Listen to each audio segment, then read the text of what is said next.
सुप्रभात। मैं रजनीश मिश्रा, प्लस 2 उच्च विद्यालय रसलपुर मानपुर गया।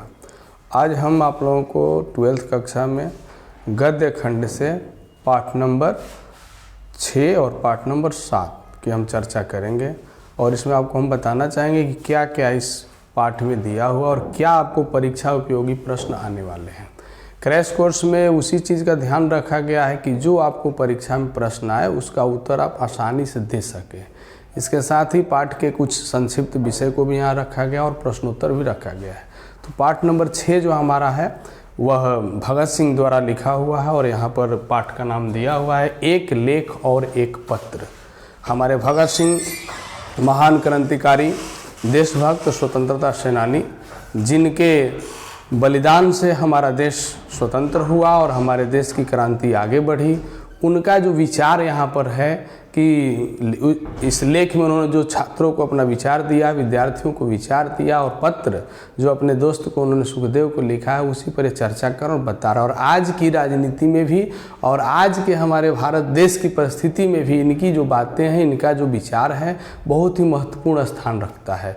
उसी चीज़ की चर्चा हम करेंगे और पाठ की चर्चा करने से पहले आज हम आपको इनके बारे में कुछ इनसे जुड़ी हुई बातें बताना चाहेंगे, जिससे जब तक हम अवगत नहीं होंगे, क्योंकि पाठ इन्होंने लिखा है तो जिस लेखक ने पाठ को लिखा उस लेखक के विचार को जानने से पहले उस लेखक के बारे में हमें जानना अति आवश्यक है, जरूरी है। क्योंकि परीक्षा में भी लेखक से प्रश्न आएंगे। वस्तुनिष्ठ प्रश्न में लेखक के बारे में जानकारियाँ रखनी जरूरी है, क्योंकि इससे प्रश्न पूछे जाते हैं।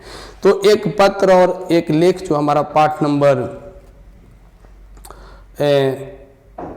6 है, इसमें पाठ का नाम है एक लेख और एक पत्र और इसके लेखक है शहीद भगत सिंह, जिनका चित्र हम यहाँ देख रहे हैं। और इनका जन्म, भगत सिंह का जन्म जो है 20 सितंबर 1907 ईस्वी सन को हुआ। 28 सितंबर 1907, 20 सितंबर कहा गया, गलती से ध्यान रखें। 28 सितंबर 1907 को इनका जन्म हुआ और जन्म स्थान है बंगाचक नंबर 105, वर्तमान लायलपुर पाकिस्तान में यह जगह स्थित है जहां पर इनका जन्म हुआ। इनके लिखा हुआ है कि पैतृक गांव खटकड़ कला पंजाब, जो अभी भारत में है। मूल इनका जो जन्म स्थान है वह पाकिस्तान में अभी भी मौजूद है और जो इनका पैतृक यानी पिताजी का जो गांव था वह कहाँ है, खटकड़ कला पंजाब में है। माता का नाम है विद्यावती और पिता का नाम है सरदार किशन सिंह। परिवार इनका संपूर्ण परिवार स्वतंत्रता सेनानी। परिवार के बारे में नहीं है, माता पिता चचा भाई बहन सारे लोग ये लोग स्वतंत्रता सेनानी हैं और सब लोगों ने मिलजुल कर स्वतंत्रता संग्राम में भाग लिया है। साथ ही कर इनकी शिक्षा जो है DAV स्कूल लाहौर से 9 तक इन्होंने पढ़ाई की है। फिर वहीं पर ये जो है नेशनल कॉलेज लाहौर से BA के दौरान, जब ये BA की पढ़ाई कर रहे थे उसी दौरान पढ़ाई छोड़ दी, क्योंकि गांधी जी का जो आंदोलन चला उसमें सहभागी थे। उसके बाद पढ़ाई असहयोग आंदोलन के कारण और उसके बाद चौराचारी जो कांड हुआ उसके बाद ये पूर्ण रूप से स्वतंत्रता संग्राम में लग गए। अब कह रहे कि इनके पिताजी का नाम है सरदार किशन सिंह और इनका जो है प्रभाव, किसका किसका प्रभाव इनके जीवन पर रहा। इनका प्रभाव जो इनके बचपन में करतार सिंह सराभा एक बहुत बड़े स्वतंत्रता सेनानी थे, उनका प्रभाव इनके जीवन पर रहा है। साथ ही 1914 के गदर पार्टी के आंदोलन के प्रति तीव्र आकर्षण इनका रहा और इनकी जो कुछ गतिविधियां रही हैं, 12 वर्ष की उम्र में जलियांवाला बाग की मिट्टी लेकर के कह रहा है कि क्रांतिकारी गतिविधियों की इन्होंने सूत्रपात की। क्योंकि जलियांवाला बाग पता 1919 को जो घटना घटी थी, जनरल डायर और माइकल ओडवायर द्वारा जो कांड किए गए थे उसके विरोध में इन्होंने वहीं की मिट्टी ली और शपथ खाई कि जब तक अंग्रेजों से इस देश को मुक्ति नहीं दिलाएंगे तब तक हम शांत बैठेंगे नहीं। इनकी कुछ प्रमुख रचनाएं हैं जो पंजाब की भाषा तथा लिपि की समस्या पर इन्होंने अपने विचार रखे हैं। विश्व प्रेम इनका जो एक निबंध है, जो युवक है, मैं नास्तिक क्यों हूँ, छूत समस्या, विद्यार्थी और राजनीति। आज जो हम लेख पढ़ने वाले हैं इनकी रची हुई जो रचना है विद्यार्थी और राजनीति, इसी से ली गई है और इसी का विषय हमको दिया गया पढ़ने के लिए। इनका शहादत जो है 23 मार्च 1931 ईस्वी सन शाम 7:33 पर लाहौर षड्यंत्र केस में इनको क्या कर दी गई थी, फांसी दे दी गई थी और ये शहीद हो गए थे। विशेष कुछ इनके बारे में और जान लेते हैं। कह रहा है कि 1922 में चौरा चौरी कांड के बाद, ये 15 वर्ष के इनका उम्र था, कांग्रेस और महात्मा गांधी से मोह भंग हो गया, क्योंकि जो चौरा चौरी कांड हुआ जिसके चलते कांग्रेस गांधी जी ने असहयोग आंदोलन वापस लिया, उस समय इन्होंने क्या किया कि गांधी और नेहरू से इनका मोह भंग हो गया, राजनीति से भी अपनी। कारण 1923 में पढ़ाई और घर छोड़कर 1923 से पढ़ाई और घर सब छोड़कर कानपुर चले गए और वहीं पर गणेश शंकर विद्यार्थी जी के साथ रह करके प्रताप नामक पत्रिका जो गणेश शंकर विद्यार्थी की चल रही थी उसके अंदर अपनी सेवा देते हैं। फिर 1926 में अपने नेतृत्व में ये पंजाब में नौजवान भारत सभा की स्थापना करते हैं। किसकी स्थापना करते हैं? नौजवान भारत सभा का इन्होंने गठन किया। नौजवान भारत सभा का गठन किसने किया, प्रश्न आ सकता है।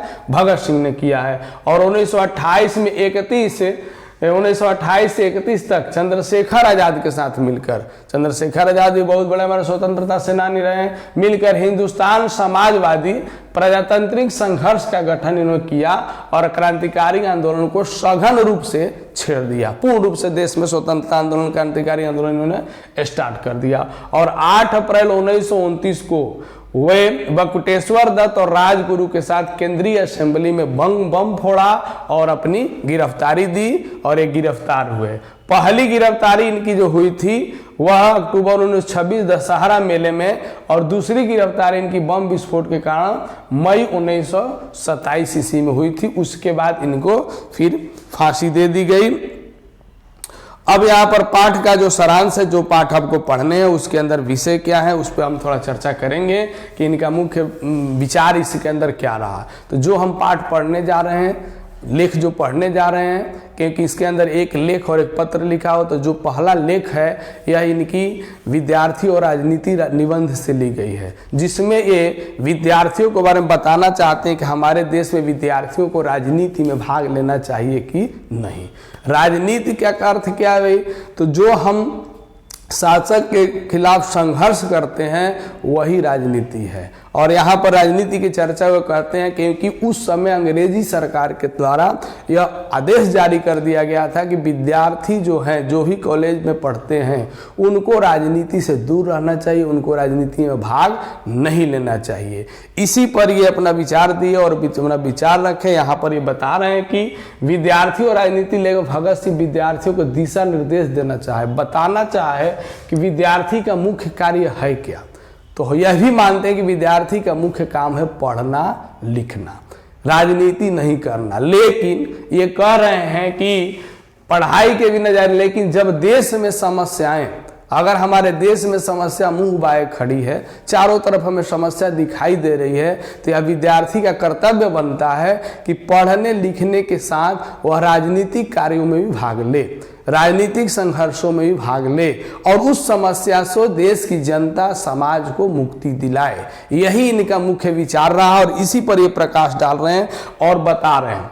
कह रहा है कि लेकिन जब देश में कह रहा है कि समस्या है तो मुखर होकर आना चाहिए, उसमें भाग लेना चाहिए। यह सभी विद्यार्थी का कर्तव्य है। पढ़ना लिखना के साथ समस्याओं से लड़ना भी, समस्याओं से जूझना भी, उससे विजय प्राप्त करना भी विद्यार्थियों का कार्य है।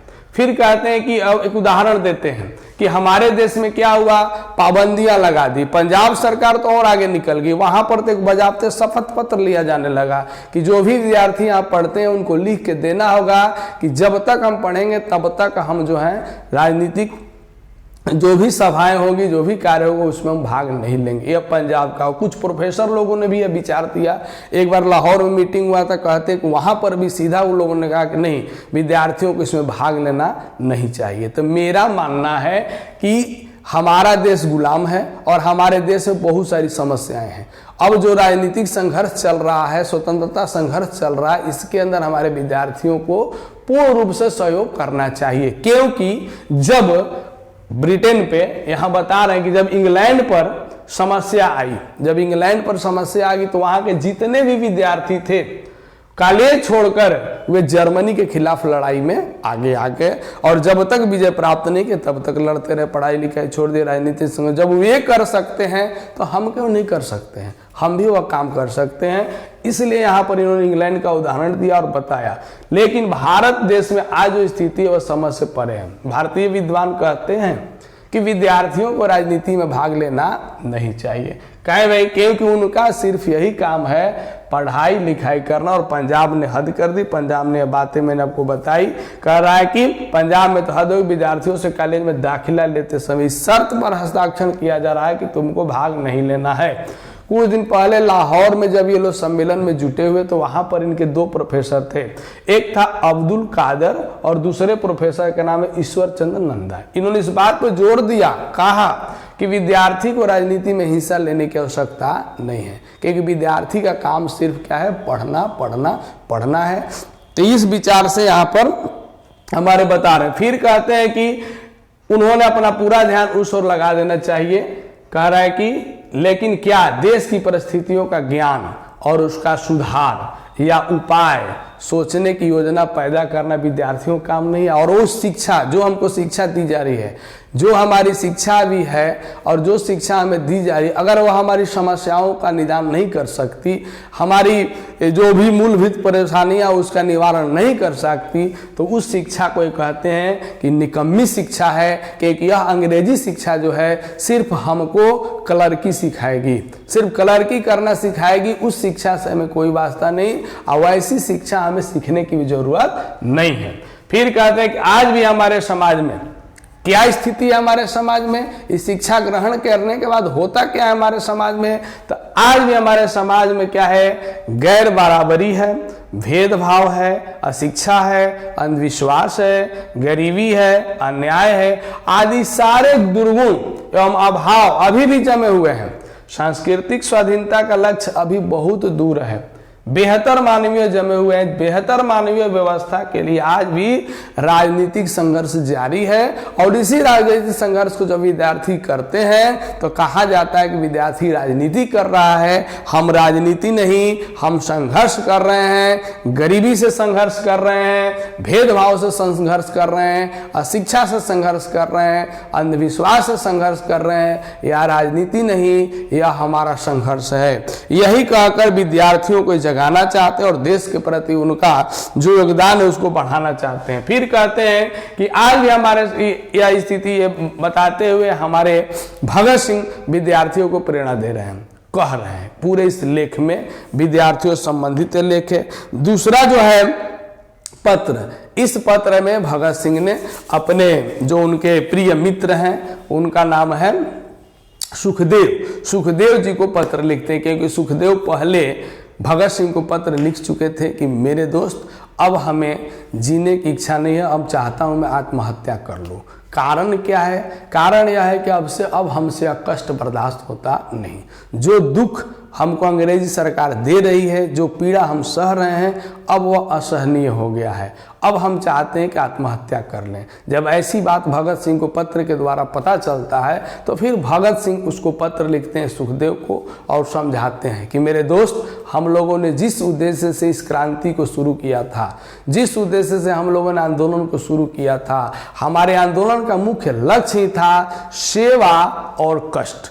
सेवा के साथ कष्ट सहना ही हमारे आंदोलन का मुख्य लक्ष्य था, हमारे संगठन का मुख्य लक्ष्य था। लेकिन आज कुछ थोड़े से इतना हम लोग बहुत सारे कष्ट सह चुके हैं। अब हमारा क्रांति का एकदम चरमोत्कर्ष है और इस समय तुम आत्महत्या कर लोगे तो हमारा क्रांति जो है धराशायी हो जाएगा। हम जिस सोच के साथ आगे बढ़े थे वह सोच हमारा कभी पूरा नहीं होगा। इसी बात को समझाते हुए भगत सिंह पत्र के माध्यम से सुखदेव को बता रहे हैं कि कैसी हमको मृत्यु चाहिए, कैसी हमको मृत्यु प्राप्त होनी चाहिए और किस उद्देश्य के कारण हम लोग आज इतने कष्ट सहे, गिरफ्तारियां दी और अंग्रेजों से लड़े। उसका समय कुछ दूर है, वह आ जाने दो, हम लोगों को जिंदा नहीं रहना है, हम लोग तो मरेंगे ही, लेकिन हम लोगों को फांसी चाहिए, उसके अलावा हम लोग कुछ चाहते नहीं। हम चाहते हैं कि अंग्रेजी सरकार हमको फांसी दे दे, हमें क्षमा याचना की भी जरूरत नहीं है। इस बात को बताते हुए यहाँ पर जोर दे रहे हैं कि किस प्रकार से भगत सिंह ने स्वतंत्रता आंदोलन में अपने मित्रों के साथ मिलकर, अपने विचारों के साथ मिलकर भारत देश के लिए अपनी कुर्बानी दी, शहादत दी, जिसके फलस्वरूप आज हम लोग स्वतंत्र होके आनंद से जीवन व्यतीत कर रहे हैं। तो यहाँ पर कहते हैं कि पत्र में भगत सिंह ने सुखदेव को लिखा, जिसमें आत्महत्या को कहीं से भी किसी भी स्थिति में भगत सिंह कहते हैं कि सही ठहराया नहीं जा सकती, क्योंकि आत्महत्या करना वीरता नहीं कायरता है, और यह एक कार्य घृणित अपराध है, यह बहुत बड़ा अपराध है, यह पूर्णतः कायरता का कार्य है। क्रांतिकारी का तो कहना क्या करे कि यह तो एक आम साधारण नागरिक भी अगर आत्महत्या करता है तो कायरता है। अगर जो क्रांतिकारी है अगर वह आत्महत्या करे तो यह कहीं से भी ठीक नहीं है, कार्य उचित नहीं है। आप जैसे व्यक्ति की ओर करे कि आप जैसे व्यक्ति को और ऐसा प्रश्न करना बड़े आश्चर्य की बात है। मैं तो सोचा ही नहीं था कि आप कभी ऐसा प्रश्न कर, क्योंकि जब हम लोग जेल के बाहर थे और एक बार जब मैं आत्महत्या की चर्चा किया था, उस समय आपने खुद कहा था कि आत्महत्या करना वीरता नहीं कायरता है, यह घृणित कार्य है। लेकिन आज आपको क्या हो गया, आप क्यों इस बात को कह रहे हैं? भगत सिंह पत्र के माध्यम से उनको बता रहे हैं, क्योंकि कहते हैं कि ऐसा प्रश्न करना बड़े असर है, क्योंकि नौजवान भारत सभा का जो हमारा लक्ष्य है उसका एक ही लक्ष्य था। नौजवान भारत सभा का लक्ष्य क्या था? सेवा द्वारा कष्टों को सहन करना। नौजवान भारत सभा का इनका लक्ष्य ये था कि सेवा करो और कष्ट सहो, यही हमारा मुख्य उद्देश्य है। हमें कष्ट से घबरा करके अपने जीवन से के मुक्ति पाना, यह हमारे भारत सेवा का लक्ष्य नहीं था। अब कह रहा है कि करना बलिदान करना है को हमने सोच समझ कर कितना प्यार किया था। कह रहे हैं कि हम लोग बलिदान कर होना, सेवा करना, कष्ट सहने को हम लोग सोच समझ कर अपनाए थे, क्योंकि जब भी कोई मनुष्य मानव, कोई भी मानव किसी भी कार्य को उचित समझकर ही करता है। कभी कोई मानव ऐसा नहीं समझता है कि मैं जो काम करने जा रहा हूं वह गलत है। करने वाला हमेशा उस काम को अच्छा ही समझ के करता है और उसको पूरा करता है। वही काम हम लोगों ने भी किया। हम लोग जो काम करना शुरू किए, जब संघर्ष करना शुरू किए, आंदोलन करना शुरू किए, कष्ट सहना शुरू किए, सेवा करना शुरू किए, देश की स्वतंत्रता के बारे में जब हम लोगों ने सोचा तो अच्छा सोच करके हमने किया। आज क्या हो गया? आज क्यों हम कष्ट से घबरा गए? यही बात अपने मित्र को समझाते और समझ कर करता है। जैसे कि हमने वह काम किया, कौन सा काम किया?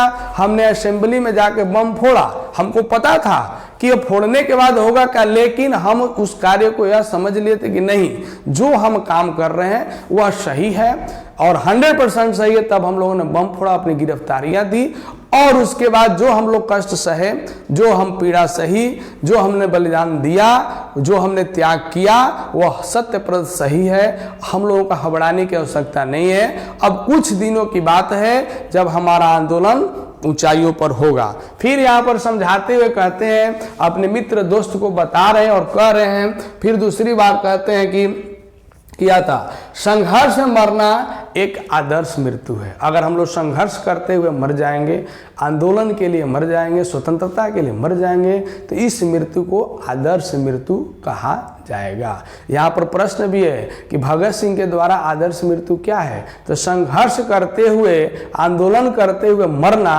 आदर्श मृत्यु है। भगत सिंह के अनुसार अपने दोस्त को समझा रहे हैं। फिर कहते हैं धैर्यपूर्ण उस दिन की प्रतीक्षा करनी है। हमें थोड़ा सा और धैर्य धारण करना है, हमें अधीर होने की जरूरत नहीं है। उस दिन का इंतजार करना है। किस दिन का?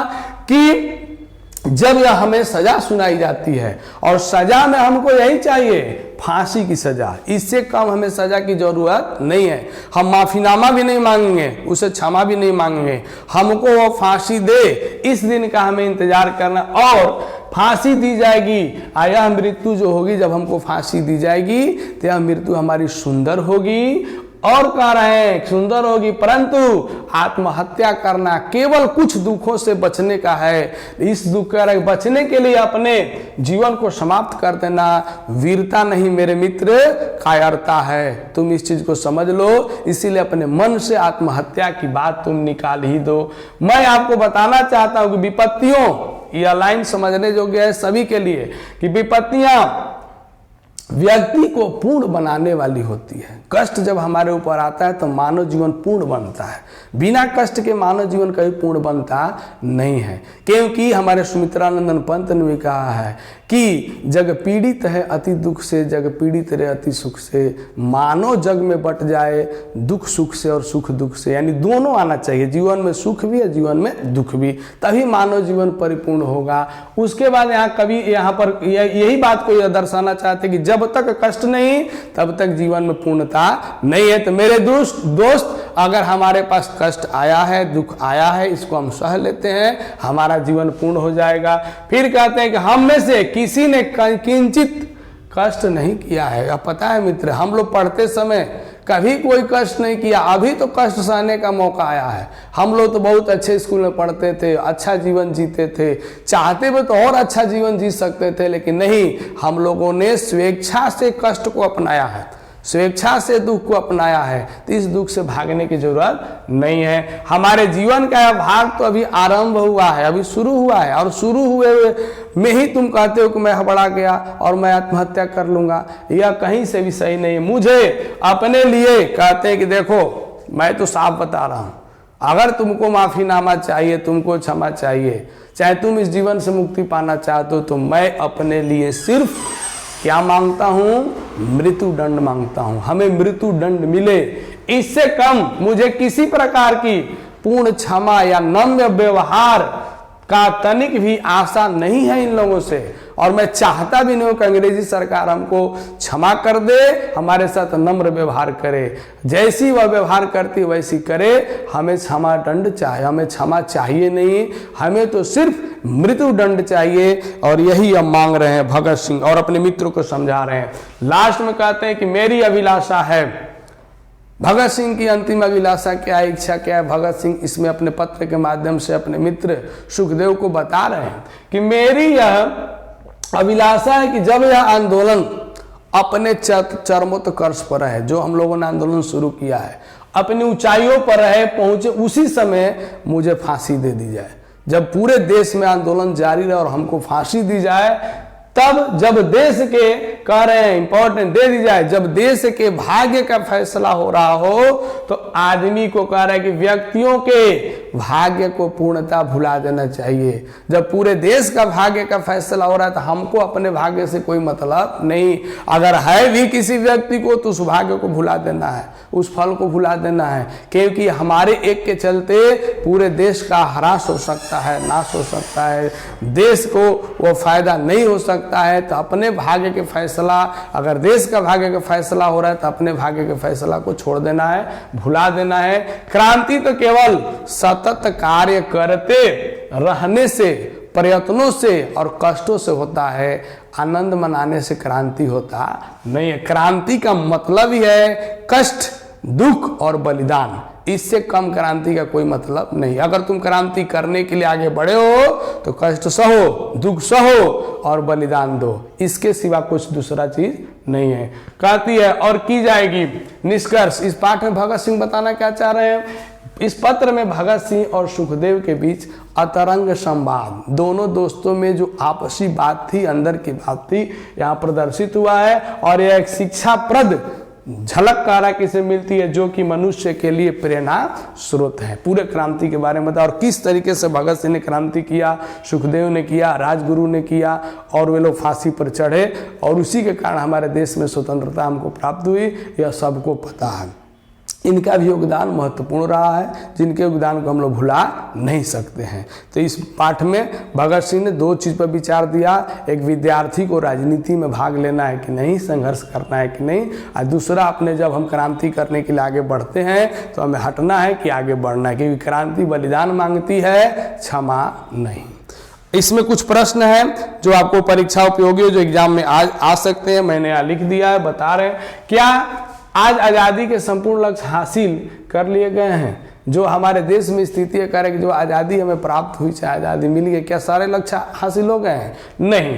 कह रहे कि आज भी हमारे समाज में क्या है, वर्तमान स्थिति जो आज हम देख रहे हैं समाज में है, गैर बराबरी है, भेदभाव है, अंधविश्वास है, गरीबी है, अन्याय है, सारे दुर्गुण भरे हुए हैं। अभी भी हमें उससे मुक्ति मिली नहीं है। भगत सिंह की जो बात उस समय कही गई, गुलामी के समय कही गई, आज़ादी के समय भी वो प्रदर्शित हो रही है, दिखाई दे रही है। और अभाव कार्य के दूर दिखाई पड़ता है। संस्कृति अभी हमारी बदली नहीं, जो भी हमारा स्वतंत्रता का लक्ष्य था अभी दूर है। बेहतर मानवीय व्यवस्था अभी भी हमारे पास उपलब्ध नहीं है। इसके लिए हमें संघर्ष करना है और उसी संघर्ष को लोग राजनीति का नाम देते हैं, जो अच्छी बात नहीं है। आगे कह रहे हैं कि आत्महत्या के बारे में सुखदेव के क्या विचार थे, लिखिए। सुखदेव क्या बोला आत्महत्या के बारे में? कह रहा है भगत सिंह ने चर्चा की। जेल से बाहर जब सुखदेव और भगत सिंह रहते थे तो एक बार भगत सिंह ने चर्चा की थी, तो उन्होंने कहा था कि नहीं, मेरे मित्र सुखदेव ने कहा था कि आत्महत्या करना गलत बात है, कायरता है। लेकिन जब जेल के अंदर पीड़ा सहने लगे सुखदेव, तो पीड़ा से बढ़ाकर भगत सिंह से कहते कि मेरे दोस्त मैं आत्महत्या कर लूं, मेरी इच्छा है। तो भगत सिंह चाहते कि नहीं मेरे दोस्त, कतई नहीं, क्योंकि आत्महत्या करना एक घृणित कार्य है, कायरता है। उसके बाद कुछ इसमें प्रश्न भी हमने आपको दिया है, 2 क्वेश्चन जो आपको एग्जाम में पूछे जा सकते हैं। भगत सिंह कौन थे, इसके बारे में आपको 2 मार्क्स में आ सकता है, 5 मार्क्स में भी आ सकता है, आप अच्छे से लिख सकते हैं। भगत सिंह के अनुसार देश को कैसे युवकों की आवश्यकता है, देश को कैसे युवक चाहिए, किस प्रकार के युवक की आवश्यकता है जो देश के लिए संघर्ष करे और लड़े। अगला जो हमारा पाठ है, पाठ नंबर 7वां जो पाठ है, ओ सदा नीरा। ओ सदा नीरा यह पाठ है। देखिए इसके अंदर आपको दिखाई दे रहा है, नीरा का अर्थ क्या है? नीर मतलब पानी होता है, और वह नदी के बारे में चर्चा है जो हमेशा पानी से भरी रहती थी, जल से भरी रहती थी, परिपूर्ण रहती थी। उस नदी का नाम है गंडक नदी, जो बिहार में बहती है। और उस गंडक नदी का चर्चा करते हुए हमारे लेखक जगदीश चंद्र माथुर जी हैं, जो इस गंडक नदी की चर्चा कर रहे हैं कि गंडक नदी कैसे सदा नीरा थी, क्या उसकी स्थिति थी, अभी उसकी स्थिति क्या हो गई है, उसके बारे में विस्तृत यहाँ पर चर्चा इन्हें किया है। और उसमें प्राचीन हमारा जो सभ्यता था, जो इतिहास था, वहाँ से लेकर वर्तमान तक की चर्चा इस पाठ में इन्होंने किया है। तो पाठ को समझने से पहले थोड़ा लेखक के बारे में हम जान लेते हैं कि जगदीश चंद्र माथुर जी कौन है, कहाँ इनका जन्म हुआ। तो श्री लेखक जगदीश चंद्र माथुर जी का जन्म 16 जुलाई 1917 ईस्वी सन, 16 जुलाई 1917 ईस्वी में जगदीश चंद्र माथुर जी का जन्म हुआ। जन्म स्थान है शाहजहांपुर, और राज्य का नाम, प्रदेश का नाम क्या है? उत्तर प्रदेश। उत्तर प्रदेश में इनका जन्म हुआ। शिक्षा इनका जो है, इन्होंने MA किया, और अंग्रेजी भाषा से परीक्षा में पूछ रहा है कि जगदीश चंद्र माथुर किस भाषा से MA किए हैं, तो अंग्रेजी से। हिंदी में रचनाएं करते हैं। ऐसा कोई जरूर नहीं कि जो आदमी इंग्लिश जानता है हिंदी नहीं लिख सकता है, जो हिंदी जानता है इंग्लिश नहीं लिख सकता है। ये इंग्लिश से MA किए, लेकिन इनकी साहित्यिक रुचि रही है तो इन्होंने हिंदी में रचनाएं किया। अगर प्रश्न पूछता है कि जगदीश चंद्र माथुर किस भाषा से MA किए हैं, तो अंग्रेजी भाषा। इलाहाबाद विश्वविद्यालय से, और 1941 में ICS की परीक्षा उत्तीर्ण किया। उत्कृष्ट प्रशासनिक सेवा में ICS की प्रशिक्षण गुलामी के टाइम में इन्होंने पास किया, और प्रशिक्षण के लिए अमेरिका गए। आज जब अमेरिका से प्रशिक्षण प्राप्त करके इंडिया लौटे, तब ये बिहार सरकार में शिक्षा सचिव बनाए गए, और बिहार सरकार के शिक्षा सचिव रहते हुए पूरे बिहार का इन्होंने भ्रमण किया, और शिक्षा में बहुत सारा सुधार भी किया, और अपने कार्य से जाने जाते हैं। उसी दरमियान जो है चंपारण जो हमारा जिला है, उस क्षेत्र का ही भ्रमण करते किए, और वहां पर गए। जब वहां गए तो इन्होंने ओ सदा नीरा गंडक नदी को देखा, और देखने के बाद उसकी चर्चा की है। फिर आपको थोड़ा सा और इनके बारे में बताते हैं कि इनका कार्य क्या रहा। तो सन 1944 में बिहार के सुप्रसिद्ध सांस्कृतिक उत्सव वैशाली महोत्सव जो बिहार में मनाया जाता है, उसका सूत्रपात करने वाला कौन है? जगदीश चंद्र माथुर जी हैं। इन्होंने सूत्रपात किया, अपने तरीके से बीजारोपण किया। ऑल इंडिया रेडियो में भी महानिदेशक के पद पे रहे आगे, और इनको सम्मान मिला है। कुछ लेखकों का सम्मान भी पूछ रहा है, पूछ देगा जगदीश चंद्र माथुर को कौन सा सम्मान मिला है, तो आपको विद्या वारिधि की उपाधि से विभूषित किया गया इनको, कालिदास अवार्ड और बिहार राजभाषा पुरस्कार भी इनको प्राप्त हुआ है, सम्मानित है। और इनकी पूर्व प्रमुख रचनाओं में कुछ इनकी रचनाएं हैं, इन्होंने ज्यादा एकांकी लिखा है। तो इनकी प्रमुख रचनाओं में मेरी वासुनी जो पहली इनकी एकांकी थी, भोर का तारा, ओ मेरे सपने, मेरे श्रेष्ठ रंग एकांकी, कोणार्क, वंदी, ये सब इनकी एकांकी है। बोलते क्षण यह इनका निबंध संग्रह है, जिसे बहुत सारा निबंध इन्होंने लिखा है। और इनकी मृत्यु जो है 14 मई 1978 ईस्वी सन को हो गई। फिर यह पाठ का सारांश दिए। अब यह जो पाठ है इनका कहाँ से लिया गया है, तो इनके बोलते क्षण जो निबंध संग्रह है उसी में से लिया गया निबंध ओ सदा नीरा, जिसमें बहुत सारे निबंध हैं। थोड़ा सा एक निबंध यहाँ पर निकाल कर आपको दिया गया है, ओ सदा नीरा, जो यहाँ पर प्रस्तुत है। ओ सदा नीरा पाठ में गंडक नदी की चर्चा की है और गंडक नदी का क्या अस्तित्व पहले रहा अभी क्या है, तो ये कहते हैं कि गंडक नदी जो है हमेशा सालों भर जल से भरी रहती थी, लेकिन अभी जो इसकी स्थिति है वैसी नहीं रही, क्योंकि नदी को जितने भी किनारे जो जंगल थे, पेड़ थे, उसको काट दिए गए और उसके जो भी वस्त्र थे यानी पेड़ जंगल जो वहाँ पर झाड़ लगे हुए थे उसको जिस प्रकार से चीर हरण हो जाता है, वस्त्र हटा लिया, वैसे ही ट्रैक्टर से उस किनारे को काट डाला गया और उसको खेतनुमा बना दिया और खेती होने लगी, जिसके कारण आज स्थिति ऐसी है कि हर साल वहाँ बाढ़ आती है और बाढ़ के कारण हजारों एकड़ भूमि तबाह हो जाती है और वहाँ की गरीबी जो है, उस समय भी स्थिति वैसी थी, आज भी स्थिति वैसी ही बनी हुई, किसी प्रकार का विकास दिखाई दे नहीं रहा। फिर लेखक आगे बताते हैं, ये बौद्ध काल से शुरू करते हैं। बौद्ध काल में जब सदा नीरा कौन गंडक नदी थी, तो उसकी जब गौतम बुद्ध उसी तट से पाटलिपुत्र आते थे, उसके बाद इन्होंने चर्चा इसमें किया है कि एक दक्षिण भारत का शासक था, वह आया और उसको यह जगह बहुत ही अच्छा लगा और वहीं पर महल बनाकर जंगलों के बीच में रहने लगा। फिर जो तुगलक वंश का शासक वहाँ आया, उसको पता चला कि इस वन में एक राजा रहता है जो महल बना के रह रहा है, जब देखता है तो दिखाई नहीं देता है, तो जंगल के जो पेड़ थे उसको वह काटना शुरू किया और धर्मांध मानव की तरह पेड़ों को काटा गया और कुछ ही देर में वह महल दिखाई दिया और उसको विजय प्राप्त किया, उसकी भी चर्चा है। फिर कहता है कि जब भारत देश का विभाजन हुआ उस समय भी बांग्लादेश से कुछ लोग आए, फिर भारत पाकिस्तान बांग्लादेश पाकिस्तान का विभाजन हुआ उस समय, यानी कहने का, और जब अंग्रेज आए भारत में तो वे भी वहां पर आकर तीन कठिया परंपरा नील की खेती शुरू की। सारी चर्चा इसके अंदर ही बताना चाहेंगे और लिखे हुए हैं। थोड़ा सा यहाँ ध्यान देंगे, कह रहा है किनारे संस्कृति जीवन पर की झांकी पेश करते हुए उन्होंने गंडक नदी के सौंदर्य के साथ इतिहास से भी रूबरू कर किया है। पाठ में गंडक नदी जो प्राचीन काल से हरे वनों से आच्छादित थी, आज परिपूर्ण नदी है, लेकिन आज वनों के कटाई के कारण वहां बाढ़ की स्थिति बनी हुई है जो भयावह रूप ले रही है। लेखक जो है यहाँ बौद्ध काल, मैंने बौद्ध काल की चर्चा की, गौतम बुद्ध के काल से लेकर अंग्रेज के आने समय तक और बंगाल के विभाजन के बाद पूर्वी बांग्लादेश से आए शरणार्थियों की चर्चा इसमें किया हुआ, क्योंकि बौद्ध काल से लेके जो भी वह जो क्षेत्र है, चंपारण का क्षेत्र, गंडक नदी का क्षेत्र, वह सिर्फ शरणार्थियों के लिए है। वहां पर लोग आके बसे हुए हैं, वहां का मूल निवासी बहुत ही कम है।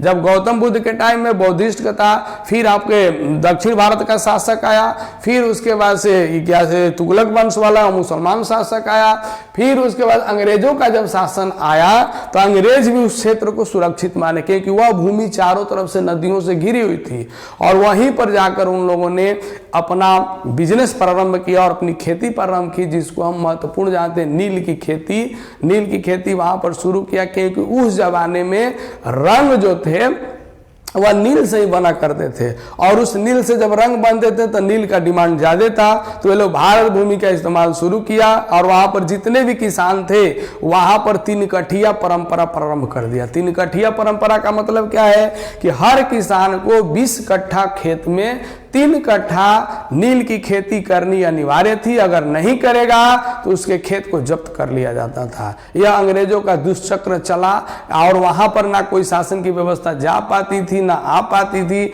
और वह एरिया पूरा कटा हुआ था। ऐसी स्थिति में हमारे गांधी जी वहीं से चंपारण आंदोलन शुरू किए, चंपारण गए और गांधी जी का पहला आंदोलन भी कहा जाता है बिहार के चंपारण से हुआ।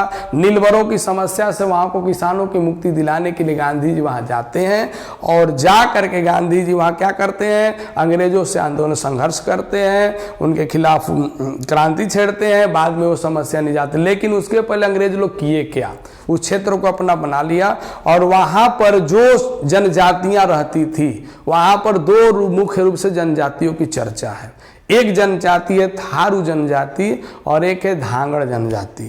थारू जनजाति का चर्चा, प्रश्न भी आपको आएगा, यहाँ पर दिया भी हुआ है कह रहा है कि वहां पर पिछले 500-700 वर्षों से थारू और धांगड़ जनजाति के लोग वहां पर रहते हैं।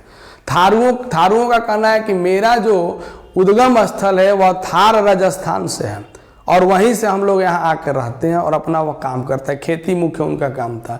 धांगड़ जाति के जो लोग थे इनको कहा गया, आपको प्रश्न भी है कि धांगड़ का अर्थ क्या है, तो धांगड़ जाति के जो लोग हैं इनको भाड़े का मजदूर कहा जाता है। ये लोग बहुत ही कर्मठ थे, परिश्रमी थे और ये लोग वहाँ पर कार्य करते थे, मजदूरी करते थे, अपना जीवन पालन पोषण कर। इनके अंदर धांगड़ों के अंदर लोहार जाति और कह रहा है कि ये लोग आदिवासी थे और थारू शब्द इनका सिलसिले में, और इनके अंदर धांगड़ों के अंदर कहा कौन सी, नागपुर पकाड़ा के, देखो दक्षिण बिहार के छोटा नागपुर पठार से आए, वहां के आदिवासी जाति मुंडा, लोहार इत्यादि के वंशर हैं। धागड़ शब्द का अर्थ है ओराव भाषा में, ये लोग ओराव भाषा प्रयोग करते हैं। ओराव भाषा में इनका क्या है भाई, भाड़े का मजदूर। जो दक्षिण बिहार के गया जिला, जिस जिला के हम लोग हैं, गया जिले से भूइया समुदाय को भी, भूइया लोग को भी इस भांति नील की खेती के लिए अंग्रेज लोग लेकर गए।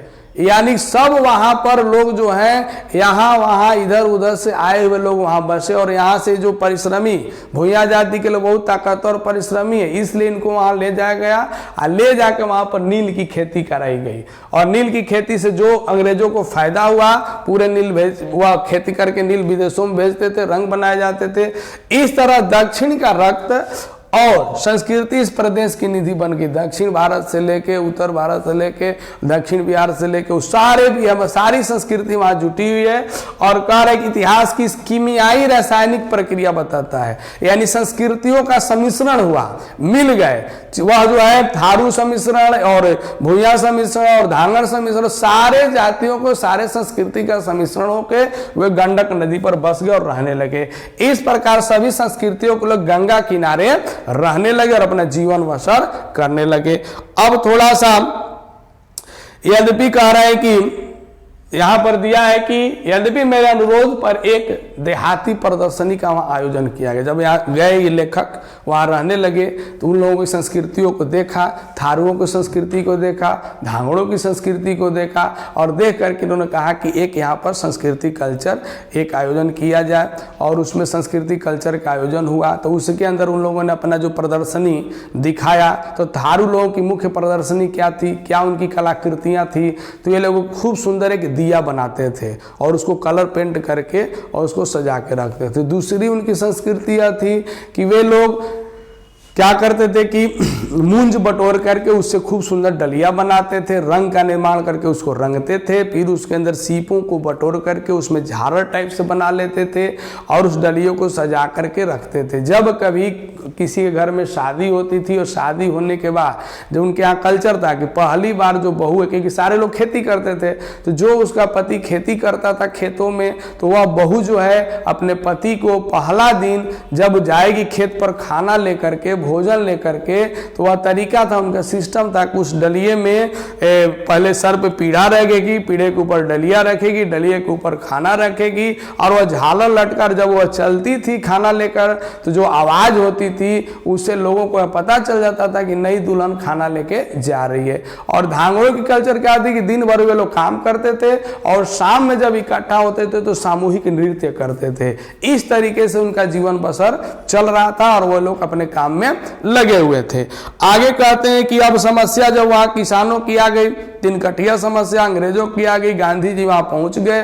तो जब ये लेखक गए वहां तो वहां पर जो पुराने लोग थे उन लोगों ने कहानी बताया, उसी कहानी को लेखक ने यहाँ पर वर्णन किया है कि वहां बताया कि जब गांधी जी आए नीलवरों की समस्या से मुक्ति दिलाने के लिए यहाँ पर, तो क्या स्थिति थी, क्योंकि उस समय वहां पर अंग्रेजों का ऐसा व्यवस्था था कि बाहरी वहां आ जा नहीं सकता था। कारण क्या था, एक तो नदी, चारों तरफ से नदी से वगैरह घिरा हुआ था और अंग्रेज लोग उस पर पुल का भी निर्माण नहीं कर रहे थे कि अगर हम पुल का निर्माण कर देंगे तो यहाँ के लोग वहां जाएंगे और वहां के लोग यहाँ आएंगे, जिसके चलते यहाँ का लोगों का मन बदल जाएगा। इसीलिए लोग पुल का निर्माण नहीं किए। गांधी जी कैसे भी जब वहां पहुंच गए, उन लोगों को पता चला तो वहां पर एक एमन साहब करके अंग्रेज अधिकारी था, उसका इतना खौफ था उस एरिया में कि कोई उसके खिलाफ बोलने तक का साहस नहीं रखता था। गांधी जी जब गए तो उसका आदेश हो गया कि गांधी को कोई अपने यहाँ नहीं रखेगा, किसी को हिम्मत नहीं गांधी को अपने घर में रखे। फिर गांधी जी एक मठ में गए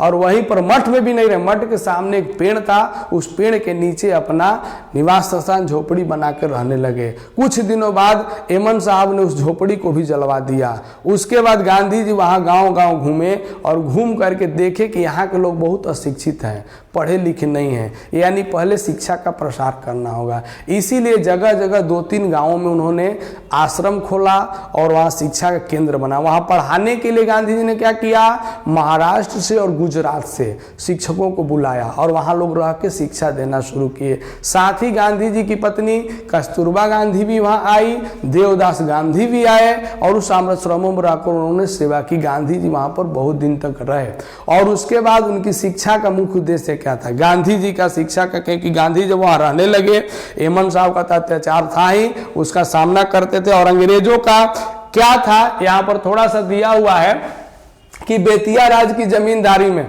अंग्रेज ठेकेदार बनकर उन्होंने से नील की खेती का विस्तार कर लिया।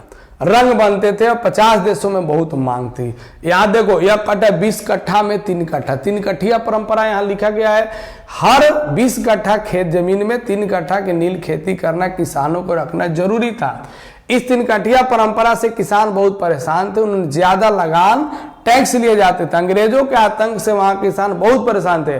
अगर किसी के अंग्रेज के घर में अगर किसी के घर में शादी है तो पहले उसको नजराना अंग्रेज को देना पड़ता था। अगर अंग्रेज को हाथी खरीदना है तो पैसा कौन देगा, किसान। घोड़ा खरीदना है तो कौन पैसा देगा, किसान। अंग्रेज का अगर बीमार है तो दवा का पैसा कौन देगा, किसान। ये सब से बहुत लोग परेशान थे और उन लोगों ने क्या किया कि जबरन उनको जेल में डाला जाता था, जो उनकी झोपड़ियां जला दी जाती थी। इस तरीके से अंग्रेज जो है और गंगा नदी पर निर्माण भी नहीं करते, क्योंकि दक्षिण की बिहार की संस्कृति के लोग बागी हो जाएंगे, उत्तर भारत में चले जाएंगे, उत्तर भारत को लाया जाएगा, यह कारण। तभी वहां गांधी जी पहुंचते हैं और आतंक बेबसी का आलम था। 1917 अप्रैल में बिजली चमकी और गांधी जी गए और गांधी जी वहां जाकर अंग्रेज का डर वहां के लोगों में जो भरा था, गांधी जी ने उसको दूर करने का प्रयास किया और मठ में करके रहने लगे। एमन साहब के कर्मचारियों ने आग लगाई, शिक्षा की ज्योति जलाई और कितने निष्ठावान कार्यकर्ता। 3 गांवों का नाम यहाँ पर ध्यान देना, एक है बड़हरवा, मधुबन और भीतिहरवा। ये भीतिहरवा 3 जगह पर उन्होंने आश्रम खोला, शिक्षा का केंद्र खोला और वहां पर पढ़ाई की व्यवस्था की और वहां पढ़ा। देवदास गांधी भी आए, कस्तूरबा भी सेवा की। साथ ही एक कह रहा है कि पुंडलिक जी कह रहा है कि इस विद्यालयों का आदर्श, प्रश्न है कि गांधी जी के विद्यालयों का आदर्श क्या था। ध्यान से देखना कि गांधी जी के पत्र कलेक्टर को लिख कर दिए और कहा कि नापा तुला जो आप पाठ्यक्रम चलाते हैं, जो आपका सिलेबस है, वह हम नहीं चलाएंगे, क्योंकि आपकी जो शिक्षा है वह लोगों को बौना बनाती है, उसका विकास करती नहीं। मैं जो शिक्षा दे रहा हूं वह सर्वांगीण विकास के लिए जरूरी है और वही शिक्षा मैं पढ़ाऊंगा। आपकी शिक्षा हमारे स्कूलों में नहीं दी जाएगी। कह रहा है कि प्रयोग पद्धति गुणों ग्रहण करते हुए दोषों से मैं बचने की चेष्टा करूंगा। फिर आगे कहता है कि वहां पर एक पुंडलिक जी को बुलाए। पुंडलिक जी कौन है, क्वेश्चन है। पुंडलिक जी को भी पढ़ाने के लिए बुलाए थे। कौन बुलाए थे, गांधी जी। पुंडलिक जी जब वहां आके रहने लगे, पढ़ाने लगे, तो स्थिति ऐसी हो गई कि उस समय एमन एक दिन उनके यहाँ आया। एमन साहब जो अंग्रेज वाला था आकर के, ओके, उसका यह तरीका था कि जब भी एमन साहब किसी के दरवाजे पर जाता था तो वहाँ के जो घर के लोग थे उनको क्या करना पड़ता था, उसके लगाम को पकड़ के खड़ा होना पड़ता था। यही बात जो है वो सलामी देने तो पुंडलिक जी के दरवाजे पर गया और बुलाया, लेकिन पुंडलिक जी निर्भीकता के साथ कह दिए कि मैं उसका लगाम पकड़ने नहीं जाऊंगा, अगर उसको आना है तो वह आए, हमारी कक्षा में आए, मैं उससे बात करूंगा। इस निर्भीकता को देख करके एमन वहां से चला गया और लोगों में एक जागृति आई और लोग निर्भीक होने लगे और शिक्षा ग्रहण करने लगे। उसके बाद यहाँ पर बताते हैं कि गंडक नदी के किनारे बहुत सारे बांध हैं, गंडक नदी किनारे बौद्ध तीर्थ और जैन तीर्थ हैं और बहुत सारे अब तो बांध बनाए गए हैं। रास्ते फाहियान और वेनसांग भी यहाँ आए थे। यही वह रास्ता है गंडक नदी का तीर्थ किनारा जिसमें भगवान बुद्ध अपनी अंतिम यात्रा पर गए थे। गज ग्रह की लड़ाई भी यहीं शुरू हुई थी, घड़ियाल और हाथी की। वहीं तमसा नदी का तट है जहां पर वाल्मीकि का आश्रम है। गंडक घाटी के दोनों नाना आकृतियां दिखाई देते हैं, एक है ताल और दूसरा है मन।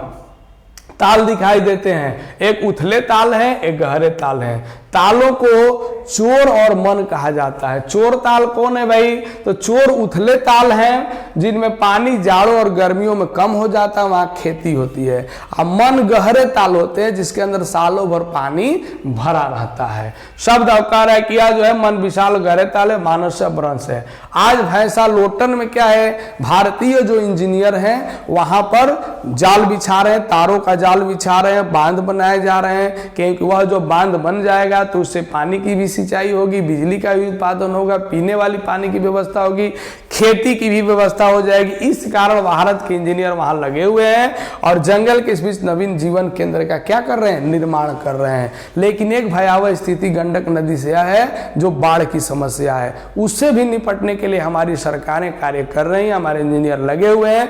आने वाले समय में वहां की व्यवस्था अच्छी हो जाएगी और वहां का जीवन अच्छे तरीके से लोग जिएंगे। निष्कर्ष, आज विद्युत कारक, इस पाठ का निष्कर्ष क्या है कि आज विद्युत सिराओं का जाल फैल रहा है, बैराज नहरों का निर्माण किया जा रहा है जिससे गंडक नदी फिर से सस्य श्यामल हो और जीवन के लिए वरदान साबित होगी।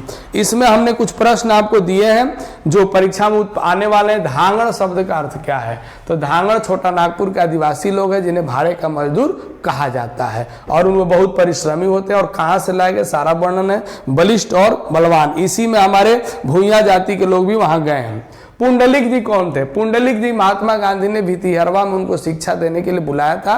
वे निर्भीक थे, निडर थे और वहां के लोगों में निर्भीकता और निडरता किसने पैदा की? पुंडलिक जी ने पैदा की।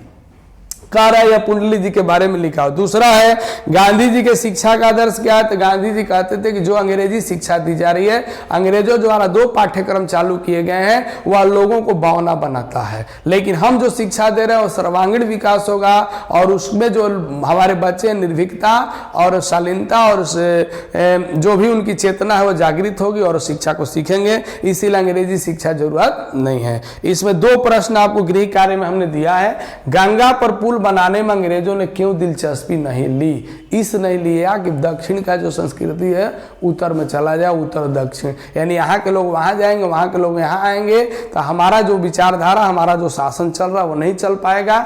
इसीलिए इन लोगों ने क्या किया, गंगा पर पुल बनाया नहीं। थारुओं की कला का परिचय पाठ के आधार पर दें। थारू लोग दीप बनाते थे, डलिया बनाते थे, झालर लगाते थे और उनकी कलाकृति के बारे में ये पाठ के अंदर भी दिया हुआ है, जो मैंने लिख दिया, आप पढ़ के समझ सकते हैं।